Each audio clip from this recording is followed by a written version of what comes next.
kuha sa kanin.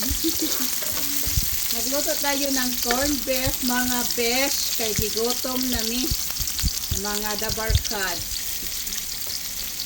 So, nakabili ako ng corned beef nung nagpunta kami sa Asian store. So, i-breakfast natin to kasi gutom na ako. Kanina pa ako uminom ng gamot, tapos saging lang yung kinain ko. Yan. So, ito yung corned beef na nabili ko. Pure Foods. Pero, made in Brazil. Nagtaka nga ako, bakit Brazil? Pero ano siya, ano tawag dito? San Miguel Corporation. Philippines pa rin, pero made in Brazil. Ano ba talaga?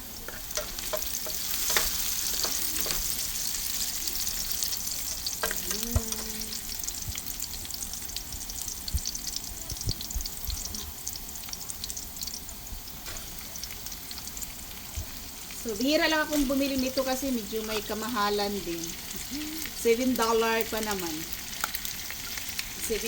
Almost $8. So, medyo masakit sa bulsa. Pero okay na rin paminsan-minsan.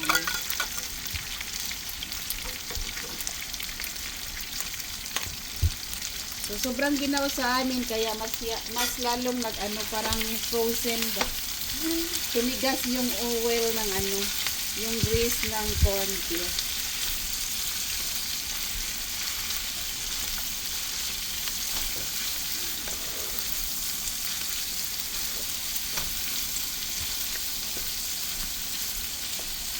Ang bango! So, kapag corned beef ang niluto ko, onion lang talaga yung ko nilalagay. Hindi ako naglalagay ng garlic.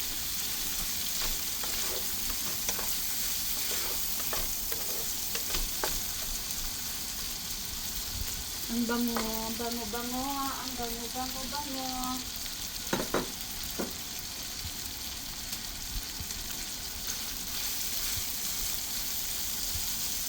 So, maginaw sa amin ngayon. Maginaw ang aming umaga.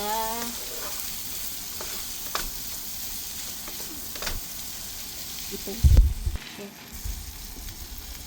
Ayan. Ay, may nahulog.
Yan, luto na ang ating corned beef, pero magtira ako nito kasi may iluluto ako.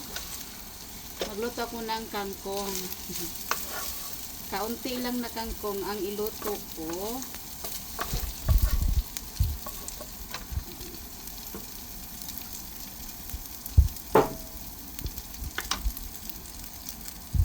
Dagan ko lang ng kaunting oil.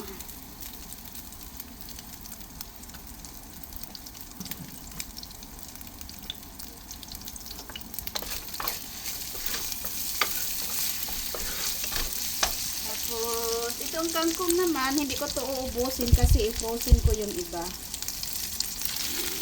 Kaunti lang. Tapos, ilagay ko sa freezer.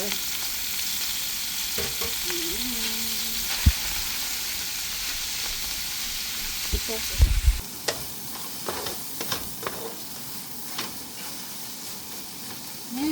maglagay tayo ng counting size sauce.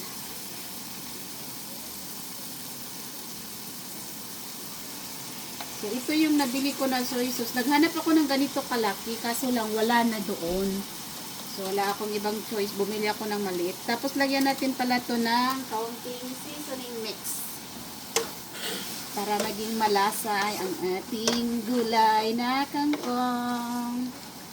So, yan. Luto na po ang ating corned beef na may kangkong.